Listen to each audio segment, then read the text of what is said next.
Hello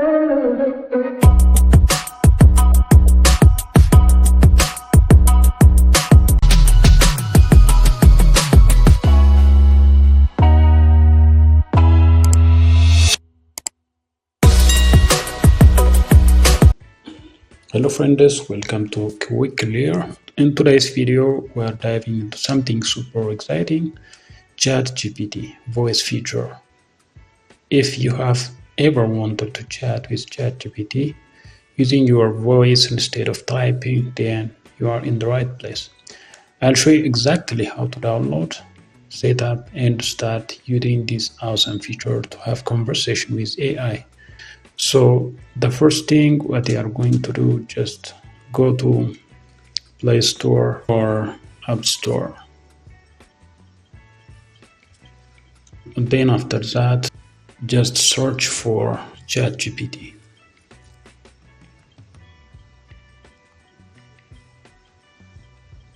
From this option, ChatGPT OpenAI, you have to select that one and install.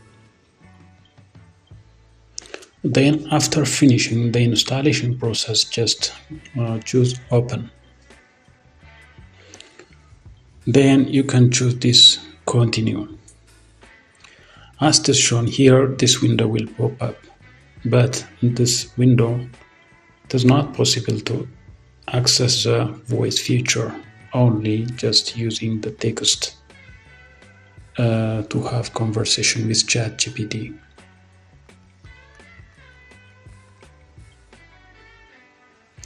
So this is only allow us to use the text conversation. So as it is shown here, to the left, to the right bottom corner here, the headset symbol, just click there, choose that one, then this window will pop up, log in to use the voice. So you have to introduce your Gmail account. If you are not introducing your Gmail account, it is not possible to access the voice feature. So continue with Google. Then after that, you can introduce any one of your Gmail account. Otherwise, you can also create a new one. Then after that, you can sign up with it. So as it is shown here, this window will pop up. So now it is possible to use the voice feature. What you are going to do is just click the microphone right bottom corner, then hold it for some time, then leave it. Then this window will pop up. Then you have to allow ChatGPT to record your audio while using this app. Then after that, choose Done. Hey. Hello ChatGPT, good morning.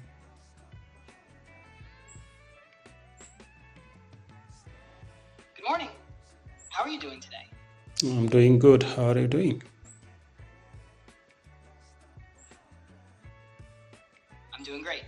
Thank you. So what's on your mind today? I will ask some questions. Of course. Go ahead and ask your questions. My first question will be, are you a human?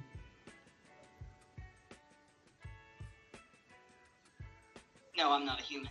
I'm an AI designed to have conversations and help with whatever you need. What made you curious about that? Just I want to know whether you are a human or a machine. That's fair. I'm a machine.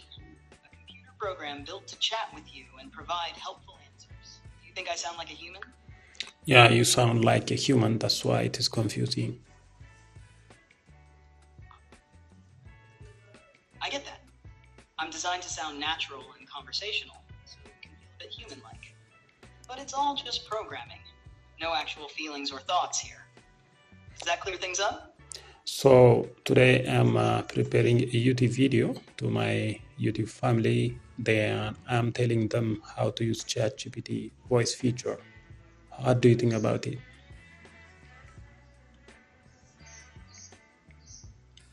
That's a fantastic idea. Teaching your YouTube family how to use ChatGPT's voice feature can really help them have more interactive and natural conversations. Are you planning to give examples or a demo in the video? Yeah, so the first thing will be grammar and sentence structure. So in this case, I will ask you one question. Can you explain the difference between who and whom?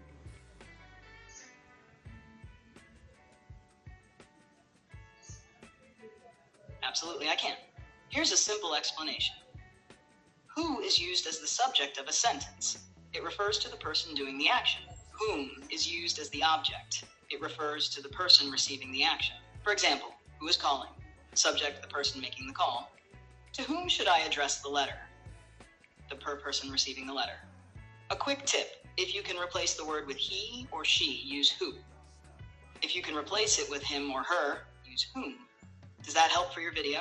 Yeah, that's great. The next question will be, how do I use articles like a, an, and the correctly? Great question. Here's a simple guide for using articles. A is used before words that begin with a consonant sound. For example, I saw a cat. She wants a book. An is used before words that begin with a vowel sound. For example, I saw an elephant. He ate an apple. The is used to refer to something specific or something that has been mentioned before. It's also used when there's only one of something. For example, I met the teacher refers to a specific teacher. The sun is shining. There's only one sun. The main rule is use a or an when talking about something for the first time, or when it's not specific. Use the when the listener knows what you're referring to, or when it's something specific. Does that help clarify things? Yeah, that's good. So now I will ask you some general knowledge questions. So the first thing from history and politics. So can you explain the cause of World War One?